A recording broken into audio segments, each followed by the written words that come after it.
Hi అండి అందరికీ ఎలా ఉన్నారు? బాగున్నారా? మేమైతే చాలా బాగున్నామండి. ఇవాళ మన వీడియోలో పచ్చి చేపల ఫ్రై అయితే చూసేద్దామా?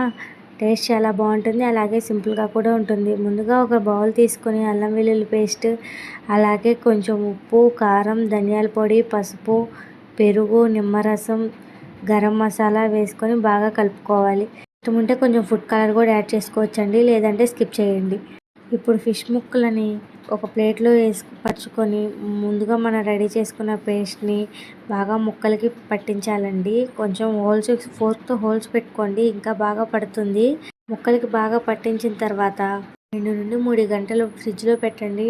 ఫిష్ ఎంత బాగా మ్యారినేషన్ అయితే టేస్ట్ అంత బాగుంటుందండి. ఒక 2-3 గంటలు ఫ్రిడ్జ్లో పెట్టిన తర్వాత అది అంటే రూమ్ టెంపరేచర్కి రాకముందే ఫ్రై చేసేయండి, అప్పుడు టేస్ట్ ఇంకా బాగుంటుంది. ఒక ప్యాన్ తీసుకొని ఐరన్ తవా అయితే ఇంకా బాగుంటుందండి. మేమైతే నాన్ స్టిక్ దాని మీద చేస్తున్నాము. ఆయిల్ కూడా ఎక్కువ పట్టదు. కొంచెం ఆయిల్ వేసి ప్యాన్ చుట్టూ రాసేసిన తర్వాత మనం ముందుగా రెడీ చేసుకున్న ఫిష్ పీసెస్ని దీని మీద పెట్టేసుకొని బాగా వైపు కాలిన తర్వాత నెక్స్ట్ తీయాలండి. మరి వెంటనే తీసేస్తే కోటింగ్ అనేది ఫిష్ పీసెస్కి పట్టదు.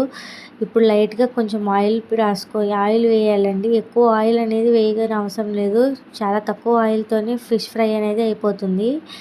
అలా తిప్పుకుంటూ బాగా గోల్డెన్ బ్రౌన్ వచ్చే వరకు బాగా వేపుకోవాలండి. లాస్ట్లో కొంచెం కరివేపాకు వేసుకొని తీసేసుకుంటే టేస్ట్ చాలా బాగుంటుంది. చాలా ఈజీగా ఉంటుందండి, ఒకసారి ట్రై చేయండి.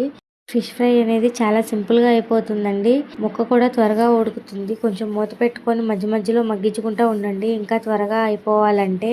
కొంచెం లెమన్ స్క్వీజ్ చేసుకొని ఆనియన్ పెట్టుకొని తింటే టేస్ట్ మాత్రం చాలా బాగుంటుంది. ఒకసారి ట్రై చేయండి. మీకు కనుక మన వీడియోస్ నచ్చినట్లయితే ప్లీజ్ లైక్ చేసి సబ్స్క్రైబ్ చేసుకోండి.